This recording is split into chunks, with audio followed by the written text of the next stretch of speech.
Hello everybody and welcome.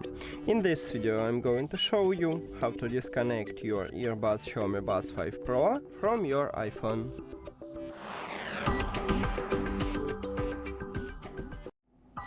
You have to start by open settings and then go to the Bluetooth.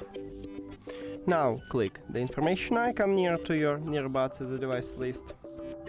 And right here at the third line we have a button what called Disconnect, and you need to tap on it. But before I tap on it, I will tell you the difference between Disconnect and Unpair. So when you select to disconnect your earbuds and you click at this button, you will stop Bluetooth connection with these earbuds, but leave it at the device list. And if you select to unpair your earbuds, you will totally remove it from your phone. Now tap on it, and as you can see, I just stopped Bluetooth connection. We have connected, but I guess this is a bug. Yeah.